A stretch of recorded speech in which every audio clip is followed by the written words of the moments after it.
Right now, the 4th of July weekend will certainly be different across Central Ohio this year because of COVID-19. At this hour, Franklin County is still on a watch list for a dramatic rise in cases. Haley Nelson leading us off tonight with what you can do to stay safe.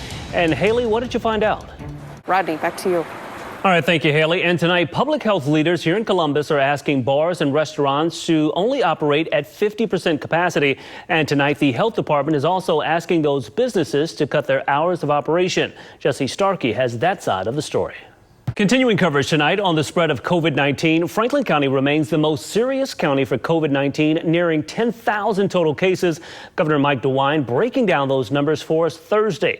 Tonight, we're looking deeper into this issue. Jeff Reddick with a closer look at those numbers. We do start tonight with an urgent call for police reform from Columbus Mayor Andrew Ginther. Just hours ago, the mayor is saying the city will refer more than 50 incidents involving Columbus police officers to outside investigators.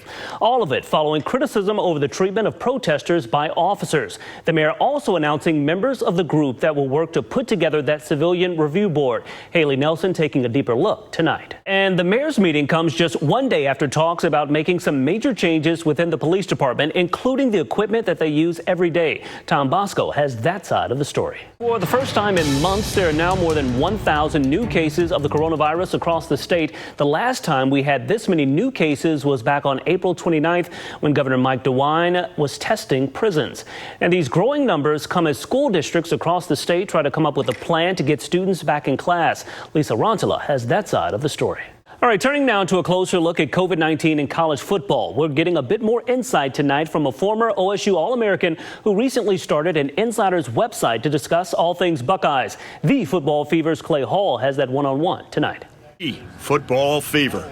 And our question of the night, we want to know if you would attend a football game this fall. Head on over to abc6onyourside.com/vote to weigh in. We'll have those results at the end of the show.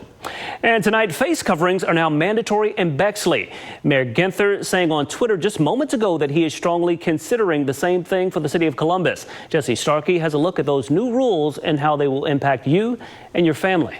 Developing right now, a pretty strange story out of Middletown. A woman's body found inside of a barrel. One man has been taken into police custody. Developing tonight near downtown Columbus, protesters gathering once again tonight calling for justice. But this weekend is a bit different. It's the first since the mayor mandated face coverings in public places.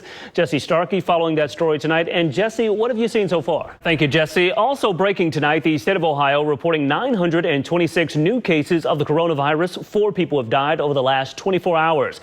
Now, the state has reported more than 56,000 cases since the pandemic started. More than 10,000 of those cases right here in Franklin County. Also, more than 8,000 statewide have been sent to the hospital. Nearly 3,000 have died around the state. And developing right now, the 4th of July weekend will look a lot different across the country. The beaches have been closed down in a number of states and most events have been canceled. Trevor Alt has the very latest. All new tonight, a massive apartment fire this morning in Hilliard, forcing at least 18 people from their homes. This all went down around 10 this morning at the Crystal Lake Apartments. Smoke could be seen for miles. Tonight, investigators are trying to determine what led to it all. Happening tomorrow, family and friends of a missing Westerville woman will be coming together for a candlelight vigil. Emily Noble went missing more than a month ago. Organizers hope the vigil will bring awareness to this case. It starts at 8 Sunday night at Bicentennial Park. Supporting the Men and Women in Blue, a group gathering at the State House today in support of police officers across the state. Organizers hoping to bridge the divide between the police and the community. As cases of the coronavirus continue to rise across the state and more people are sent to the hospital for serious treatment, the state is now urging those who've recovered to donate plasma. It's all a part of an effort to save lives. Friday, the Red Cross Donation Center filled with donors giving the gift of life. Not only blood donations, convalescent plasma as well. I was fortunate to, have mild symptoms, but I'm aware that not everybody has been that fortunate. Janice Byers fully recovered from COVID-19, now giving of herself to help others. I was expecting a lot more pain. I was expecting, a lot more uncomfortableness, but it's been pretty fine. Lieutenant Governor John Husted stressed the importance of the plasma donation effort just this week. People who fully recovered from COVID-19 have antibodies in their plasma that can attack the virus. It's been used as a treatment for patients with serious or immediately life-threatening coronavirus infections. There's still so much we don't know about the coronavirus, but we are seeing promising results from convalescent plasma transfusions for these patients. Rodney Wilson with the Red Cross telling us they've seen an uptick in people willing to step up. Obviously, they went through quite an ordeal. To see them turn around and after they're well want to donate their plasma to help others, it's really touching and it's selfless. Donors are seen by appointment after a rigorous health assessment to determine if they're free of the virus and are showing no signs of illness. Buyers thankful she can take part in this potentially life-saving work. It makes me feel good, and maybe, I will find out if it does help save a life. Maybe I won't. We'll just kind of see what happens. Hopefully, though, it does. This is an exciting idea. The commissioner tells me that organizers hope to give kids the skills they need to not only be successful on the diamond, but in life. America's pastime. It's nothing like a summer day out on the baseball field. The crack of the bat. The cheers from teammates. Now a new league is hoping to break barriers here in Columbus. These just a few of